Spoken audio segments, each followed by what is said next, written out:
بأيهم اقتديتم اهتديتم. سنة ألقى بها ربي إذا أحياني. الحمد لله رب العالمين، والصلاة والسلام على سيد المرسلين. أما بعد، فأعوذ بالله من الشيطان الرجيم. بسم الله الرحمن الرحيم. الصلاة والسلام عليك يا رسول الله، وعلى آلك وأصحابك يا حبيب الله. الصلاة والسلام عليك يا نبي الله، وعلى آلك وأصحابك يا نور الله. وبعد، أحبتي مشاهدي قناة مدني، أهلا ومرحبا بكم في سلسلتنا المتجددة معكم والمتواصلة، سلسلة نجوم الهدى، التي نتحدث فيها عن صحابة الحبيب المصطفى صلى الله عليه وسلم، نجوم الهدى الذين قال فيهم صلوات الله وسلامه عليه: أصحابي كالنجوم بأيهم اقتديتم اهتديتم. يقول الحبيب المصطفى صلى الله عليه وسلم: أقربكم مني مجلسا يوم القيامة أحاسنكم أخلاقا. وفي رواية أخرى قال صلى الله عليه وسلم: أقربكم مني مجلسا يوم القيامة أكثركم علي صلاة. صلوا على الحبيب صلى الله تعالى على سيدنا محمد وعلى آله وصحبه وبارك وسلم. مع صحابي جديد من صحابة الحبيب المصطفى صلى الله عليه وسلم. هذا الصحابي تأخر إسلامه، لكن كان للحبيب عليه الصلاة والسلام له قول، حيث قال عنه: حدثني فصدقني ووعدني فوفى لي. كانت هذه شهادة من النبي صلى الله عليه وسلم لهذا الصحابي الجليل الذي تأخر إسلامه كثيرا، لكن مع ذلك يبقى له شرف الصحبة، ويبقى له أيضا شرف القرابة والنسب إلى النبي صلى الله عليه وسلم. كيف ذاك؟ من هو هذا الصحابي؟ إنه سيدنا أبو العاص ابن الربيع رضي الله عنه وأرضاه. لنمعن الآن بعد أن نقرأ سيرته ونتأمل، لنمعن في مدى شخصية وعمق شخصية سيدنا أبو العاص ابن الربيع. كان أبو العاص ابن الربيع العبشمي القرشي من قريش، وعندما نقول العبشمي منسوب إلى عبد شمس، في نسبه إلى عبد شمس من أجداد النبي صلى الله عليه وسلم، أو يلتقي نسبه مع النبي عليه الصلاة والسلام. القرشي كان هو شابا موفور الشباب، بهي الرونق، رائع المجتلى كما يصفه المؤرخون، يعني منظره جميل، شكله أنيق. بسطت عليه النعمة وجللته الحسب برداءه، فغدا مثلا للفروسية العربية بكل ما فيها من خصائل الأنفة والكبرياء ومخايل المروءة والوفاء ومآثر الاعتزاز بتراث الآباء والأجداد. هذا ما وصفه المؤرخون في حق سيدنا أبي العاص بن الربيع. ورث حب التجارة عن قريش صاحبة الرحلتين، رحلة الشتاء والصيف التي كانت إلى بلاد الشام وإلى اليمن، ونعرف هذا في سورة قريش، حيث أن رحلة الشتاء كانت إلى اليمن، ورحلة الصيف كانت إلى الشام حينما كانت تسافر قوافل التجارة من قريش. فهو كان في ذلك يحب التجارة، وكانت ركائبه وقوافله لا تفتأ آيبة من مكة والشام، ذاهبة وغادية. كانت قافلته تضم 100 من الإبل و200 من الرجال، قوافل ضخمة. وكان الناس يدفعون إليه بأموالهم ليتجر لهم بها فوق ماله، يعني كان الناس يدفعون له لكي يتاجر لهم بمالهم. قال: لما بلوا من حذقه كما يصفه المؤرخون وصدقه وأمانته. الحذق الذي أو بلوا يعني جربوه، بمعنى جربوا له من حذاقة، ذكاء، مهارة في التجارة، وصدق في التعامل، وأمانة. وهذا من أو هذه أهم صفات التاجر كي يتعامل الناس معه. خالته كانت تنزله من نفسها منزلة الولد من أمه. من هي خالته؟ إنها أم المؤمنين سيدتنا خديجة بنت خويلد زوج رسول الله صلى الله عليه وسلم. نعم، لقد كانت خالته السيدة خديجة، وكانت تحبه وتفسح له في قلبها وبيتها مكانا مرموقا ينزل فيه على الرحب والحب. ولم يكن حب رسول الله صلى الله عليه وسلم لأبي العاص بأقل من حب خديجة له ولا أدنى. كان أيضا النبي عليه الصلاة والسلام يحبه. لماذا؟ لأخلاقه وطيب نفسه وصدقه وأمانته، يتصف بصفات حميدة. وكان هذا، نتكلم الآن عن مرحلة ما قبل نزول الوحي على رسول الله صلى الله عليه وسلم. فقبل نزول الوحي كان النبي عليه الصلاة والسلام يقدره ويحترمه ويحبه لما فيه من صفات حميدة. طيب، مرت الأعوام سراعا إلى أن نزل الوحي على رسول الله صلى الله عليه وسلم، وشبت في بيت الحبيب صلى الله عليه وسلم بنته الكبرى، من؟ زينب، أكبر بنات النبي صلى الله عليه وسلم رضي الله عنها. تفتحت كما تتفتح زهرة فواحة بهية الطلعة، طمحت إليها نفوس أبناء السادة الكبار في قريش. ونتكلم الآن دائما ونحن نذكر أن هذا الآن قبل بعثة الحبيب صلى الله عليه وسلم وقبل نزول الوحي عليه. مرت الأعوام والنفوس تتطلع إلى أشراف قريش، تتطلع إلى الزواج من بنت محمد بن عبد الله رسول الله صلى الله عليه وسلم قبل الإسلام، تتزوج من ابنته. كيف لا وهي أعرق بنات قريش حسبا ونسبا وأكرمهن أما وأبا. نسبها من أعظم الأنساب، إن كان نسب سيدة خديجة أو إن كان نسب الحبيب المصطفى صلى الله عليه وسلم. فوق هذا أزكاهن خلقا وخلقا وأدبا رضي الله عنها وأرضاها السيدة زينب بنت رسول الله.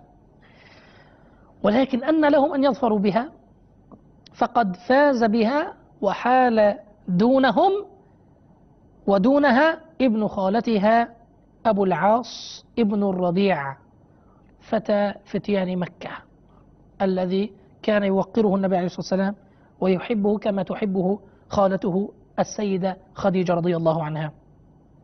تزوج من بنت النبي عليه الصلاة والسلام أبو العاص ابن الربيع.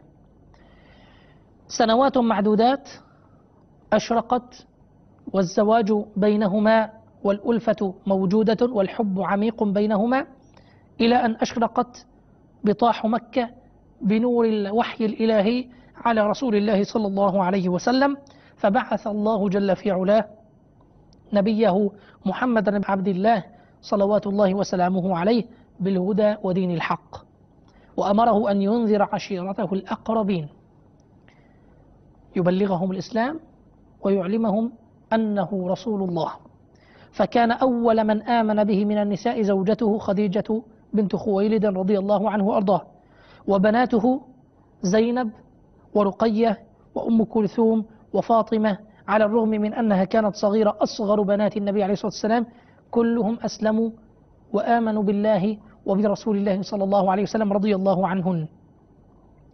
غير أن المشكلة وقعت مع أبو العاص، غير أن صهره أبا العاص كره أن يفارق دين آبائه وأجداده، وأبى أن يدخل فيما دخلت فيه زوجته زينب، على الرغم من أنه كان يصفيها بصافي الحب، يعني يبدي لها صدق المحبة الخالصة ويمحضها من محض الوداد، يعني يودها ويكرمها ويؤثرها في كل شيء، يعشقها. لكن لما اشتد النزاع بين الرسول عليه الصلاة والسلام وبين قريش، قال بعضهم لبعض، جاءت الفتنة، ويحكم أهل قريش الآن يتنازعون بماذا يريدون كيف يستطيعون أن يؤذوا النبي عليه الصلاة والسلام، يريدون أن يؤذوا الحبيب عليه الصلاة والسلام. فقال بعضهم لبعض، سادات قريش الكفار، ويحكم إنكم قد حملتم على محمد همومه بتزويج فتياتكم من بناته أو فتيانكم من بناته، فلو رددتموهن إليه لانشغل بهن عنكم. ما معنى ذلك؟ أنتم الآن تتشاجرون مع محمد صلى الله عليه وسلم في مسألة الدين، لماذا لا تشغلوه في مصيبة في بيته؟ كيف ذاك؟ أنتم زوجتم فتيانكم لبناته، فلماذا لا تطلقوهن فتجعلوا الهم عليه فينشغلوا بهم ببناته عما جاء به من الدين الجديد؟ فقالوا نعم الرأي ما رأيتم. هم يتشاورون، مشوا أولا إلى أبي العاص وقالوا له يا أبا العاص فارق صاحبتك أي زوجتك زينب بنت محمد صلى الله عليه وسلم وردها إلى بيت أبيها، ونحن نزوجك من أي امرأة تشاء من كرائم عقيلات قريش، يعني كرائم عقيلات من أنفس نساء قريش من تشاء. فهو كان صادق المحبة ورجلا وفيا، قال لا والله إني لا أفارق صاحبتي وما أحب أن لي بها نساء الدنيا جميعا. فصدمت قريش.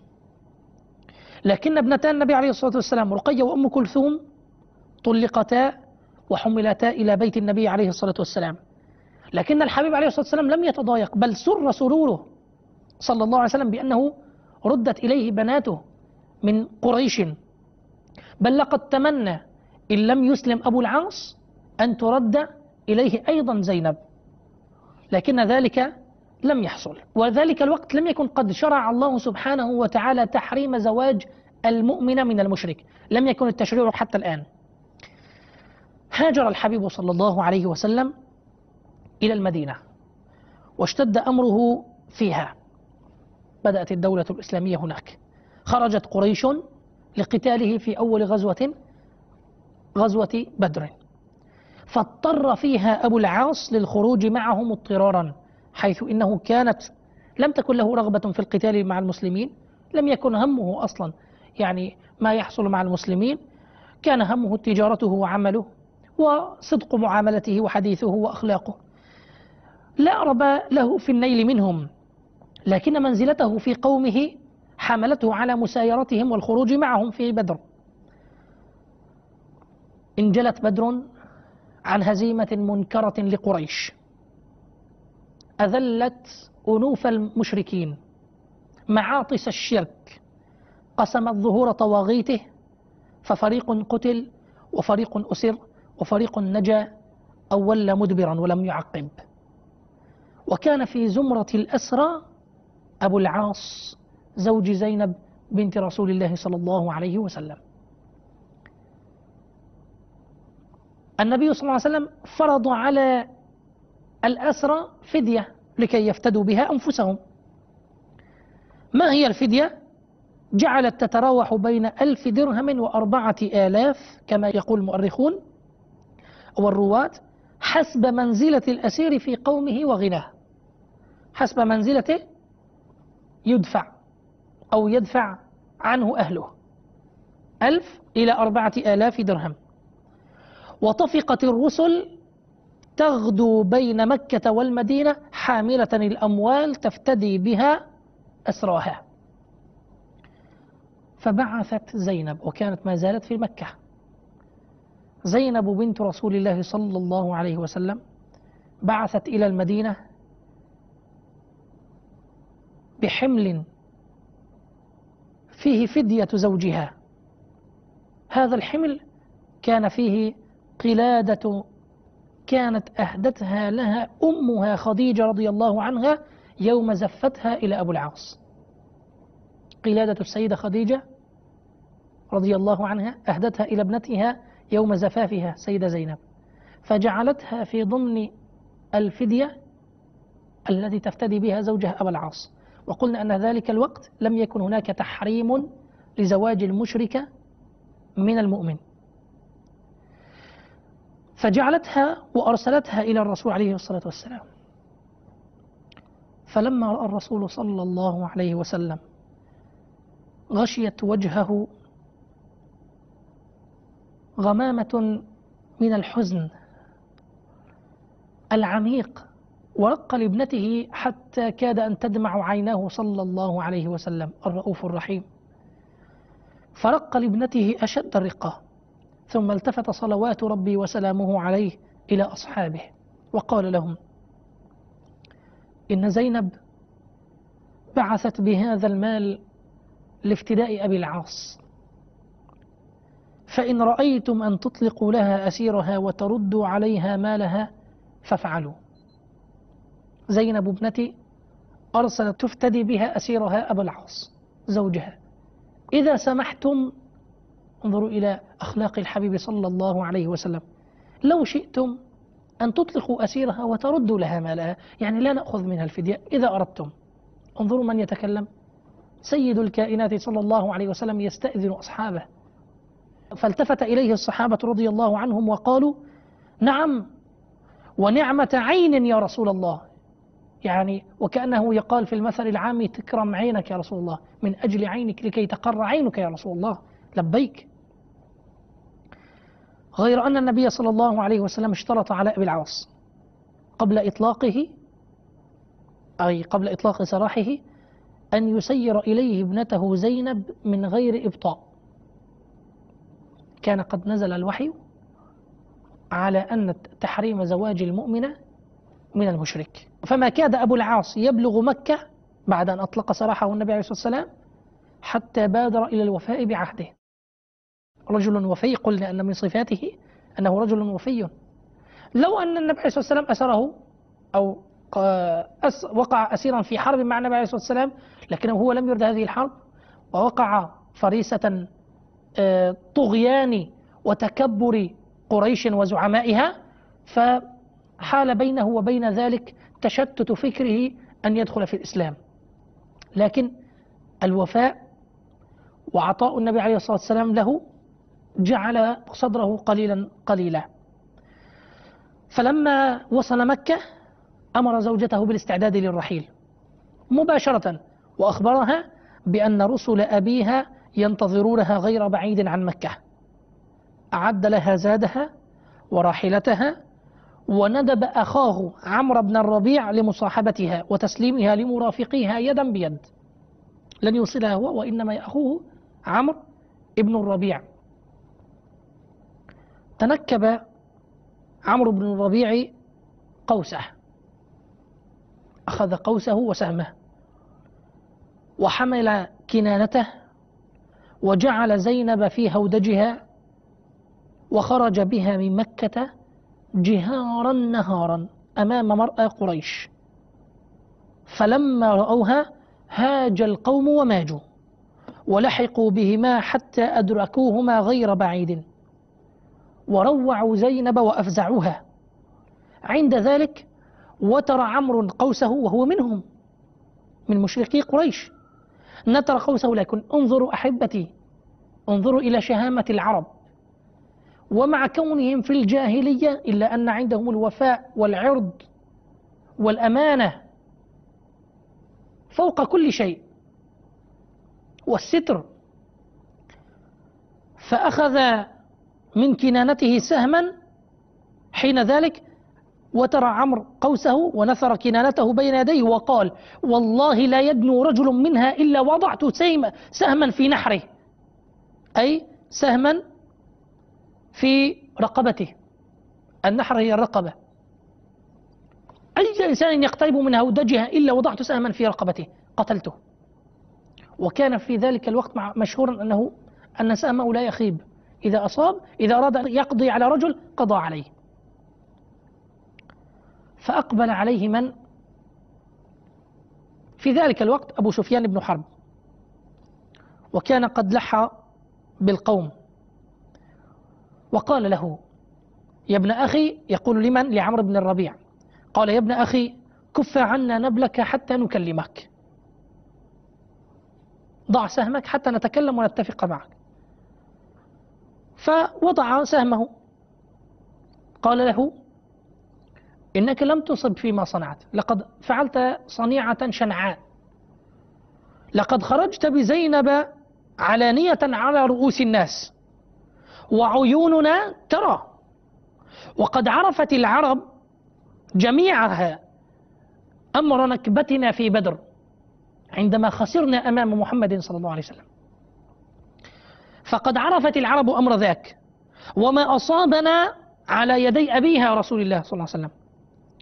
فإذا خرجت بابنته علانية كما فعلت الآن رمتنا القبائل بالجبن ووصفتنا بالهوان والذل، فارجع بها واستبقها في بيت زوجها أياما، حتى إذا تحدث الناس بأننا رددناها فسلها من بين أظهرنا سرا وألحقها بأبيها، فما لنا بحبسها عنه حاجة. لو تأملنا أحبتي هذا الموقف والله لرأينا شهامة قريش على كفرهم وعلى فجورهم أمام طغاة وفجار هذا الوقت وهذا الزمان، الذين لا يراعوا حرمة امرأة، ولا يراعوا صغر طفل أو رضيع، ولا يراعوا كبر سن عجوز أو هرم، يقتلون ويذبحون ويسفكون الدماء كما ترون في واقعنا الآن. شتان بين جاهلية قريش التي تشرف على جاهلية هذا الزمان الذي نرى فيه القتل وسفك الدم للنساء والأطفال والكبار دون رحمة ودون مراعاة لحقوق إنسان كما يدعون حقوق الإنسان. صلوا على الحبيب صلى الله تعالى على سيدنا محمد وعلى آله وصحبه وسلم. أحبتي في الله، عاد عمرو بن الربيع ببنت رسول الله صلى الله عليه وسلم السيدة زينب، عاد بها إلى زوجها أبي العاص بعد أن اتفق مع قريش على أن يخرجها بعد أيام عدة من بيتها ويرسلها إلى رسول الله صلى الله عليه وسلم، لكن سرا ليلا دون أن تشعر به قريش. لماذا؟ كي لا يطعن في قريش أمام العرب. تعرفون أن قريش كانت تهتم لسمعتها أمام باقي القبائل، خاصة وأنها من أعظم وأشرف قبائل العرب، حيث أنها يعني كافلة وقائمة عند بيت الله الحرام، كعبة المسلمين وغير المسلمين، كعبة البشرية في ذلك الوقت. فقريش بعد أن اتفقت معه رضي وعاد بالسيدة زينب إلى زوجها، فرضي وأعادها، فما لبثت أن أخرجها من بيتها ليلا بعد أيام معدودات وأسلمها إلى رسل أبيها يدا بيد كما أوصاه أخوه أبو العاص. أبو العاص أقام في مكة بعد فراق زوجته زمنا، حتى إذا كان قبيل فتح مكة خرج إلى الشام في تجارة له، فلما قفل راجعا إلى مكة معه عيره التي بلغت 100 بعير ورجاله الذين نيفوا عن 170 رجلا، برزت لهم سرية من سرايا الرسول صلى الله عليه وسلم قريبا من المدينة، فأخذت العير وأسرت الرجال، لكن أبا العاص أفلت منها فلم تظفر به. السرية أخذوا ماله، أخذت يعني قافلته، لكنه هو أفلت. فلما أرخى الليل سدوله في تلك الليلة نفسها التي أخذت فيها السرية، جنح أو استتر في جنح الظلام ودخل المدينة المنورة، لكنه دخل خائفا يترقب. مضى إلى أن وصل إلى زينب بنت رسول الله صلى الله عليه وسلم زوجته، واستجار بها، أي نزل في حمايتها، فأجارته السيدة زينب. ولما خرج الرسول صلى الله عليه وسلم لصلاة الفجر واستوى قائما في المحراب، كبر للإحرام وكبر الناس بتكبيره، صرخت زينب من صفة النساء، أي من طرف النساء أو من مكان النساء، وقالت: أيها الناس، أنا زينب بنت محمد صلى الله عليه وسلم، وقد أجرت أبا العاص فأجيروه. أبو العاص زوجها قد أجرته فأجيروه. فلما سلم النبي صلى الله عليه وسلم من الصلاة التفت إلى الناس وقال: هل سمعتم ما سمعت؟ قالوا: نعم يا رسول الله. قال: والذي نفسي بيده ما علمت بشيء من ذلك حتى سمعت ما سمعتموه. يعني أنا لم أكن أعلم بهذا الخبر، الآن سمعته معكم، لكي لا تظنوا أنني أوصيتها عندما أصلي أن تفعل ذلك، لا والله ما أعلم ذلك. وإنه يجير من المسلمين أدناهم، أدنى المسلمين منزلة وأفقرهم وأضعفهم يجير من يشاء ونجيره له، ليس لأنها بنت رسول الله صلى الله عليه وسلم، لا، ولكن أي واحد من المسلمين أجار واحدا من المشركين فعلينا أن نجيره، يدخل في حمايته، لا يجوز له أن ينتهكه أو يقتله أو يتعدى عليه، لأنه دخل في حمى واحد من المسلمين وإن كان هذا المسلم ضعيفا. فالنبي عليه الصلاة والسلام قال: والذي نفسي بيده ما علمت بشيء من ذلك حتى سمعت ما سمعتموه، ثم قال: وإنه يجير من المسلمين أدناهم. ثم انصرف رسول الله صلى الله عليه وسلم إلى بيته وقال لابنته: الآن لنرى التوجيه النبوي من الحبيب صلى الله عليه وسلم. قال: أكرمي مثوى أبي العاص، أكرميه، أعطيه، يعني هيئي له مبيتا، طعاما، شرابا، لكن اعلمي أنك لا تحلين له. قد نزلت آية التحريم بين المشركين، بين المؤمنة والمشرك في سورة البقرة. لا يجوز أن يأخذ المشرك مؤمنة ولا المؤمن أن يأخذ مشركة إلا إذا أسلمت. ولعبد مؤمن خير من مشرك ولو أعجبكم، ولأمة مؤمنة خير من مشركة ولو أعجبتكم، كما في سورة البقرة. ثم دعا رجال السرية الذين أخذوا مال أبي العاص وأسرة الرجال، قال لهم رسول الله صلى الله عليه وسلم: إن هذا الرجل منا حيث قد علمتم، يعني إن هذا الرجل أبو العاص تعرفون منزلته منا وتعرفون أنه قريب منا، قد علمتم ذلك وقد أخذتم ماله، فإن تحسنوا، إذا أردتم أن تحسنوا وتتكرموا وتردوا عليه الذي له، هذا ما أحب، أن تسامحوه وتردوا له ماله وتصفحوا عنه. وإن أبيتم، إن رفضتم، فهو فيء الله الذي أفاء عليكم، هو نعمة من الله أنعم عليكم، أنا لا أجبركم، هذا حقكم. قال: وأنتم به أحق، لكن إن أردتم أن تحسنوا وتردوا له ماله فهذا ما نحب. انظروا، بين حكم الله سبحانه وتعالى وبين ما يحب النبي عليه الصلاة والسلام خيار لدى الصحابة رضي الله عنهم.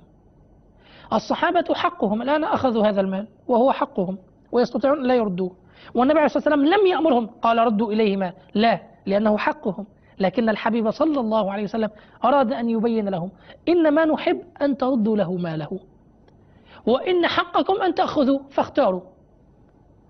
فقالوا: بل نرده عليه ماله يا رسول الله. الله أكبر، هذا معيار صدق محبة النبي عليه الصلاة والسلام، آثروا محبة النبي عليه الصلاة والسلام على حق لهم، هذا هو صدق المحبة.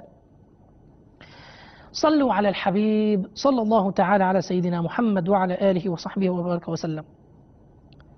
ولما جاء أبو العاص لأخذ ماله، جاء ليأخذ ماله، قال الصحابة له: يا أبا العاص، إنك في شرف من قريش، يعني إنك في منزلة رفيعة في قريش، وأنت ابن عم رسول الله صلى الله عليه وسلم وصهره زوج بنته، فهل لك أن تسلم؟ نعرض عليك أن تسلم وتدخل في دين الإسلام، ونحن ننزل لك عن هذا المال كله، فتنعم بما معك من أموال من أهل مكة وتبقى معنا في المدينة. يعني الآن نحن نعرض عليك أن تسلم، نحن سنعطيك مالك، لكن نعرض عليك أن تسلم، فإذا أسلمت هذا المال الذي لديك أبقيته هنا وعملت به هنا وتعيش معنا معززا مكرما واحدا منا، أخ لنا. فقال، طبعا هو رأى حال المسلمين أثناء فترة كونه قد حبس وكان مجارا عند السيدة زينب، رأى المسلمين كيف يصلون، رأى أخلاقهم، رأى تعاملهم، فقال: بئس ما دعوتموني أن أبدأ ديني الجديد بغدرة، بئس ما دعوتموني أن أبدأ ديني الجديد بغدرة. كيف؟ هو نعم اقتنع سيدخل الإسلام، لكن لن أغدر في حق غيري، أن أدخل دين الإسلام وأغدر بغير الله، أن أبدأ ديني الذي دخلت به بغدر لغيري، لا. كيف؟ أخذ المال ومضى العاص بالعير وما عليها إلى مكة، فلما بلغها دخل مكة أدى لكل ذي حق حقه، أعطى كل ذي حق من مال، هذا له مال تاجر به وربح، قال هذا مالك، أخذت حقك؟ نعم. ثم نادى قريش بعد أن أعطى كل ذي حق حقه: يا معشر قريش، يا معشر قريش، هل بقي لأحد منكم عندي مال لم يأخذه؟ هل بقي لأحد منكم عندي مال لم يأخذه؟ قالوا لا، جزاك الله خيرا، فقد وجدناك وفيا كريما. قال: أما وإني قد وفيت لكم حقوقكم، فأنا أشهد أن لا إله إلا الله وأن محمد رسول الله صلى الله عليه وسلم. والله ما منعني من الإسلام عند محمد صلى الله عليه وسلم في المدينة إلا خوفي أن تظنوا أني إنما أردت أن آكل أموالكم. ما منعني من الإسلام ذلك الوقت إلا لكي لا تظنوا أني أسلمت لكي آكل أموالكم التي اتجرت بها، فأسلمت بحجة أني آخذ الأموال. لا والله، ها قد جئت ورددت لكل ذي حق حقه، ثم أريتكم أني أشهد أن لا إله إلا الله وأن محمد رسول الله قناعة مني، اقتنعت ودخلت الإسلام. فلما أداها الله إليكم فرغت ذمتي منها أسلمت لله رب العالمين، أي لما أديتها لكم وفرغت ذمتي لكم أعطيتكم حقوقكم، أنا الآن أشهد أن لا إله إلا الله وأن سيدنا محمد رسول الله صلى الله عليه وسلم. ثم خرج سيدنا أبو العاص ابن الربيع وقدم على رسول الله صلى الله عليه وسلم، ففرح به الحبيب صلى الله عليه وسلم وأكرم وفادته ورد عليه زوجته. وكان يقول صلى الله عليه وسلم عن سيدنا أبي العاص: قال: حدثني فصدقني ووعدني فوفى لي. هذا هو سيدنا أبو العاص ابن الربيع رضي الله عنه وأرضاه. وإن كان تأخر إسلامه، لكن شرف صحبة النبي صلى الله عليه وسلم وشرف أن يكون صهر النبي عليه الصلاة والسلام بقي له رضي الله عنه وأرضاه. كان صادقا فيما تحدث به مع النبي عليه الصلاة والسلام، وفى لكل ذي حق حقه وأعطى لكل ذي حق حقه، ثم شهد بقناعة وإيمان واعتقاد أن لا إله إلا الله وأن سيدنا محمد رسول الله صلى الله عليه وسلم. أسأل الله أحبتي في ختام حلقتنا لهذا اليوم أن يجعلنا من الذين يستمعون القول فيتبعون أحسنه، وأسأله سبحانه وتعالى أن يكرمنا بالتخلق بأخلاق المصطفى صلوات الله وسلامه عليه وبأخلاق صحابته الكرام، وأن يكرمنا باليقين الثابت بالإيمان، أن يعزز يقيننا ويزيد في يقيننا وإيماننا حتى نكون راسخين على قدم وساق في الدعوة إلى الله سبحانه وتعالى وفي التمسك بكتاب الله وسنة رسول الله صلى الله عليه وسلم. ثم لا ننسى أن نخرج في سبيل الله للدعوة. أحبتي، نحن كم بحاجة في زماننا هذا لأن ننشر سيرة الصحابة وننشر أخلاق النبي صلى الله عليه وسلم وسيرته العطرة مع صحابته للناس أجمعين. بلغوا عني ولو آية، هذا ما أدعوكم وأدعو نفسي إليه أحبتي للخروج في سبيل الله، خاصة مع قافلة المدينة التي تسافر من بلد إلى بلد ومن قرية إلى قرية للاعتكاف في المساجد ودعوة الناس إلى إصلاح النفس. أسأل الله العظيم أن يكرمني وإياكم بذلك. سبحانك اللهم وبحمدك، أشهد أن لا إله إلا أنت، أستغفرك وأتوب إليك. صلوا على الحبيب صلى الله تعالى على سيدنا محمد وعلى آله وصحبه وبارك وسلم. قال رسول الله صلى الله تعالى عليه وسلم: أصحابي كالنجوم بأيهم اقتديتم اهتديتم. سنة ألقى بها ربي إذا أحياني. नबी हमारे नबी हमारे नबी हमारे नबी हमारे बने हैं दूल्हा बने